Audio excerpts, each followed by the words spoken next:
नमस्कार दोस्तों, आप सभी का स्वागत है जवाहर नवोदय विद्यालय के online coaching classes Navodayan classes 2020, जहां पर आपको नवोदय विद्यालय की एकदम फ्री में कोचिंग दी जाती है।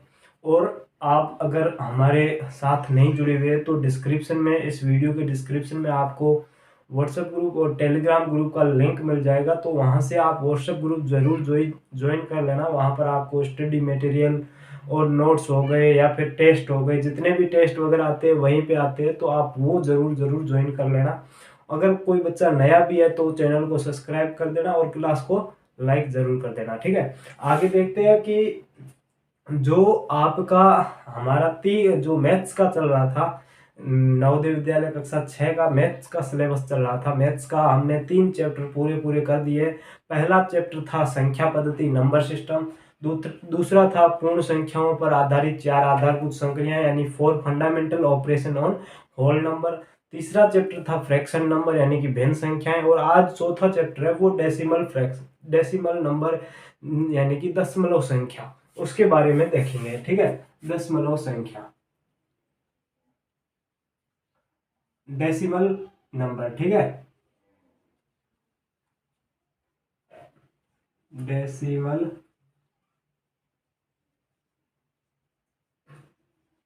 नंबर। अब आपको मैं पहले ये बताता हूं कि जो हमने पिछला चैप्टर पढ़ा था यानी कि भिन्न संख्या, तो भिन्न संख्या में हमने भिन्न के मतलब कि मुख्यतः 2 प्रकार देखे थे, यानी कि एक साधारण भिन्न और दूसरी थी मिश्र भिन्न। साधारण भिन्न में हमने उसको देखा था उचित भिन्न और अनुचित भिन्न। तो हमने वैसे पढ़ा 3 ही भागों में, क्योंकि वो साधारण की जगह उन दोनों के प्रकार को ले लिया। ठीक है, यानी कि साधारण भिन्न और मिश्र भिन्न। वैसे साधारण भिन्न में 2 होती है, उचित भिन्न और अनुचित भिन्न। वैसे वैसे यहाँ पर भी जो दशमलव संख्या है वो भी एक प्रकार की क्या है, भिन्न है। क्या है, भिन्न है, एक प्रकार की भिन्न। अब आप पूछोगे कैसे? जी हाँ, बिल्कुल, एक प्रकार की दशमलव संख्या है वो एक प्रकार की भिन्न है जिसका हर है वो सदैव 10 या फिर 10 के कोई गुणज संख्या में होगा, आपको देखने को मिलेगा। अगर आप इसको देखें कि 3/10, ठीक है, अगर इसको लिखेंगे तो 0.3, इसको या फिर आप ऐसे भी लिख सकते हैं 0.0003। ठीक है, तो हम इसको कैसे भी लिख सकते हैं 3/1 2 3 4, यानी कि 4 जीरो नीचे, तो हम सॉरी यहाँ पर 10,000। तो ये भी क्या है कि एक तो 10 है, लेकिन ये क्या है 10 के गुणज में, यानी कि कोई भी ऐसी फ्रैक्शन जिसके हर में जो डिनोमिनेटर होता है उसके यानी कि हर में अगर 10 या 10 की गुणज संख्या है तो वो ऑटोमेटिकली जो डेसिमल नंबर है उसका रूप ले लेती है। ठीक है, तो अब दशमलव संख्या के बारे में तो हमने जान लिया कि क्या होता है। जैसे कि आपको नॉर्मल दशमलव संख्या के क्रमांक बता देता हूं ताकि आपको जानने में आसानी रहेगी। ठीक है, तो एक कोई भी हम एक संख्या ले लेते हैं, उससे आपको पूरा का पूरा पता चल जाएगा। यहाँ पर देखिएगा कि हमने संख्या ले ली है 3235.123। आगे 4 भी ले सकते हैं। ठीक है, आगे देखिएगा, अब यहाँ पर पॉइंट है, इसको हम जो बोलते हैं वो डेसिमल पॉइंट बोलते हैं या दशमलव बिंदु करते हैं। ठीक है, दशमलव बिंदु। तो इसमें जो इससे अगली साइड यानी कि जो लेफ्ट हैंड साइड होगी वो आपकी पूरी संख्या होगी, और लेकिन जो राइट हैंड साइड होगी वो आपकी डेसिमल फ्रैक्शन यानी कि पॉइंट के बाद वाली संख्या होगी।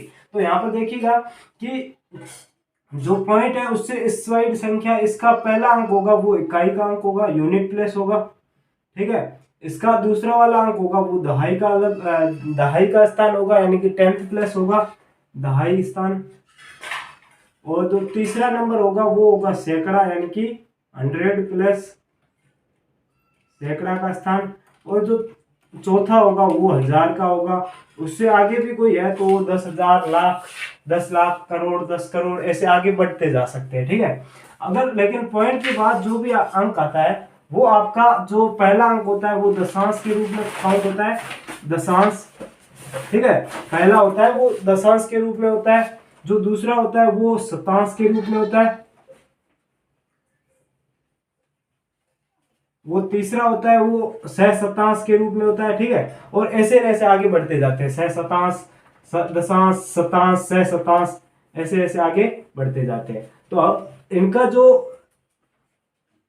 इनका जो स्थानीय मान होता है वो किस हिसाब से काउंट करते हैं, तो यहाँ पर देखिएगा, अगर 5 का ज्ञात करना है, ठीक है, 5 का ज्ञात करना है, तो 5 इकाई के स्थान पर है, तो 5 इकाई का मान हमेशा 1 होता है, तो 1 दहाई का मान 10 होता है, सैकड़ा का मान 100 होता है, और हजार का मान 10,000 होता है। लेकिन जो पॉइंट के बाद वाली संख्या होती है उसका पहला बिंदु दशांश होता है, उसका मान कितना होता है, 1/10 होता है, ठीक है। उसके बाद वाला दूसरा अंक होता है शतांश, का मान कितना होता है, 1/10, 100। उसके बाद जो तीसरा अंक होता है सह शतांश, उसका मान कितना होता है, 1/1000। वैसे ऐसे आगे बढ़ते जाएंगे तो 1/10,000, 1/1,00,000, ठीक है, ऐसे ऐसे मान बढ़ते जाएंगे। तो अब यहाँ पर हम अगर इकाई का मान पूछे तो 5 की इकाई का मान क्या होगा, 5 × 1 बराबर 5। 3 का पूछ लेता है तो 3 × 10 बराबर 30। 2 का पूछे तो 2 × 100 यानी कि कितना हो गया, 200। उसके बाद 3 का पूछ ले तो 3 × 1000 यानी कि 3000, ठीक है। वैसे वैसे पॉइंट के बाद अगर 1 का पूछता है, ठीक है, पॉइंट के बाद अब 1 आ गया तो 1 का पूछे तो 1 × इसका मान क्या है, जो प्लेस वैल्यू है उसकी क्या है, 1/10 है, तो 1/10, तो इसका मान क्या होगा, 1/10, ठीक है। तो दूसरे वाले का जो शतांश वाले स्थान पर आता है उसका मान क्या होगा, तो 2 × 1/100, तो 1/100। यहाँ पर क्या आ जाएगा, 2/100, तो इसका मान क्या हो जाएगा, 1/50, ठीक है, 1/50। अब तीसरे का स्थान का मान देखें तो 3 × 1/1000, तो यहाँ पर क्या आ जाएगा, 3/1000, ठीक है, 3/1000। तो इसका मान 3/1000 आ गया। अब अगला जो 4 है उसका मान क्या होगा, 4 × 10,000, 1/10,000 बराबर 4/10,000, ठीक है, 4/10,000। और इनको काटेंगे तो कितना आ जाएगा, 1/2500, ठीक है, 1/2500। तो ये हमारा स्थानीय मान होता है, जो इनका स्थान का मान होता है वो ये होता है। और आपका कोई भी जो दशमलव संख्या है उसमें मुख्यतः 2 पार्ट होते हैं, 2 भाग होते हैं। एक जो पॉइंट के जो लेफ्ट हैंड साइड होता है, जो दाएं साइड होता है, उसको बोलते हैं पूर्ण संख्या, पूर्ण संख्या, ठीक है। और जो पॉइंट के बाद वाला भाग होता है उसको बोलते हैं दशमलव।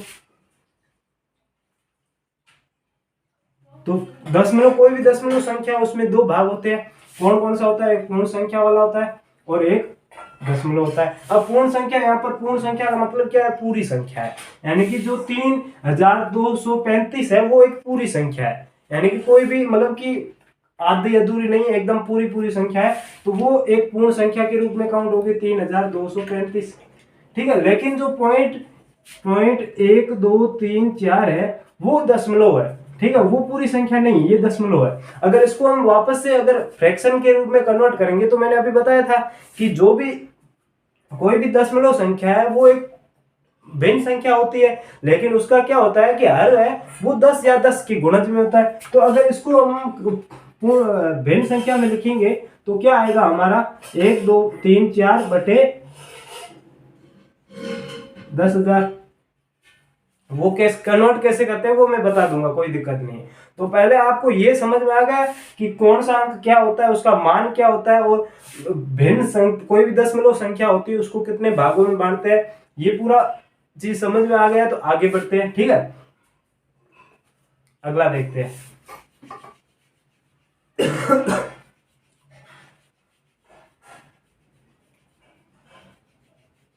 अब यहां पर देखिएगा कि जैसे कोई भी भिन्न आ गई, ठीक है, हमारे पास दशमलव संख्या आ गई, हमें पूछा है कि उसको भिन्न में कन्वर्ट करो, या फिर हमें कोई भिन्न दी हुई है उसको पूछे कि आपको दशमलव में कन्वर्ट करना है, तो किस प्रकार करेंगे पहले ये सीखेंगे, ठीक है। तो आपको अभी मैंने बताया ना कि ये वाला, इसी को सीख लेते हैं, ठीक है। अब यहाँ पर देखिएगा, आपको क्या करना है कि कोई भी अगर किसी भी संख्या को आपको दशमलव से भिन्न में बदलना है तो क्या करना होगा, यहाँ पर देखिए पॉइंट के बाद कितने सेम 1 2 3 4 यानी कि 1234 है, उसके बाद में बट्टे में कितना आएगा वो ध्यान रखना है। बट्टे में कितना आएगा, यहाँ पर देखो 1 लग जाएगा, उसके बाद पॉइंट के बाद कितने अंक थे, 1 2 3 4 अंक थे, तो पीछे 4 जीरो आ जाएंगे।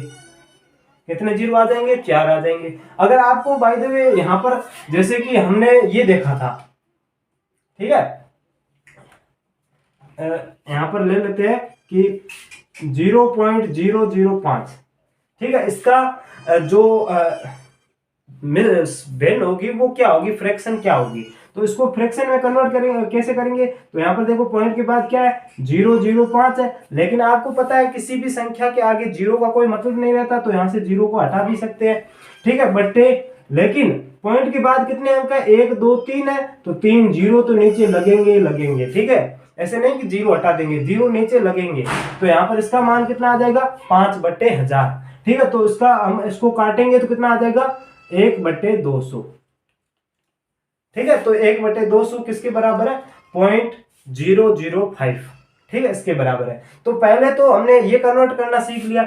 अब अगर आपको जो फ्रैक्शन दी हुई हो, यानी कि भिन्न दी हुई हो, उसको आपको डेसिमल में कन्वर्ट करना है, डेसिमल नंबर्स में कन्वर्ट करना है, दशमलव संख्या में कन्वर्ट करना है, तो उसको कैसे करेंगे, अभी जो किया था उसका जस्ट उल्टा करना है। क्या करना है, तो यहाँ पर देखिए 1 2 3 4, नीचे 4 जीरो है, तो ऊपर वाले पीछे से काउंट करो अंक, और 4 अंकों को छोड़कर जहां पर भी आए वो 5 पॉइंट लगा दो वहां पर। तो यहाँ पर देखो 1 2 3 4, यानी कि यहाँ पर पॉइंट लगेगा 1 2 3 4, तो ये हमारी दशमलव संख्या आ गई। एग्जाम्पल के लिए मैं यहाँ पर ऐसा भी लिख लेता हूँ, ठीक है, 125.10, सॉरी 125/10। अब हमको इसको दशमलव संख्या में बदलना है, तो क्या करना पड़ेगा, नीचे क्या है, एक जीरो ही है, एक ही है, तो पीछे से एक अंक छोड़कर पॉइंट लगा लो, यहां से यहां पर एक पॉइंट लग जाएगा, यानी कि इसका मान कितना आ जाएगा, 12.5।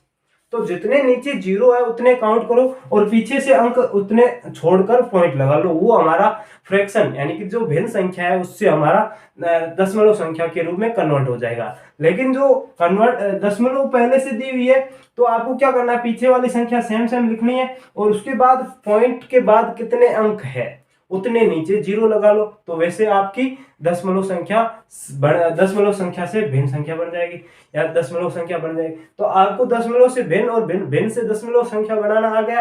अब जो इसमें इंपॉर्टेंट है वो क्या है कि इस पर जो 4 आधारभूत संक्रियाएं होती है, जोड़ बाकी गुणा भाग, उसके बारे में बात कर रहा हूं, यानी कि जितनी भी 4 fundamental operation on decimal number, यानी कि 4 फंडामेंटल ऑपरेशन तो आपको पता ही है, 4 जो आधारभूत संक्रियाएं है वो कौन कौन सी है, एक तो जोड़ बाकी गुणा और भाग। अब ये हर बार अलग अलग पर पूछ रहा है, दूसरा चैप्टर था उसमें पूर्ण संख्या पर पूछ लिया था, तीसरे में जो भिन्न संख्या थी उस पर पूछा है, चौथे में आपको दशमलव संख्या पर पूछा है। तो उसके बारे में पूरी अच्छी तरह से डिटेल कल आपको करवा लेंगे, अगले वीडियो आएगा उसमें करवाएंगे। उससे पहले आप ये चीज अच्छे से समझ जाना। इसमें भी अगर कोई दिक्कत है तो आप कमेंट करके जरूर बता देना, आपका जो भी डाउट है वो जल्दी से जल्दी क्लियर कर दिया जाएगा। जो अगला पार्ट आएगा वो for fundamental operation on decimal numbers, यानी कि दशमलव संख्याओं पर आधारित 4 आधारभूत संक्रियाओं पर होगा, तो वो देखना ना भूले, क्योंकि प्रश्न सारे वहीं से बनते हैं। क्योंकि आपको दशमलव संख्या की जोड़ पूछ लेगा, बाकी पूछ लेगा, घटा मतलब कि गुणा पूछ लेगा या भाग पूछ लेगा, यानी एडिशन पूछ लेगा, सब्सट्रैक्शन पूछ लेगा, मल्टीप्लिकेशन पूछ लेगा और डिवीजन पूछ लेगा। क्वेश्चन यहीं से बनेंगे, जो आधारभूत संक्रियाएं वहीं से बनेंगे, लेकिन आपको ये बेसिक जो डिटेल है वो आपको पता होनी चाहिए। ठीक है, तो आज के लिए इतना ही। धन्यवाद। जय हिंद, जय भारत, वंदे मातरम।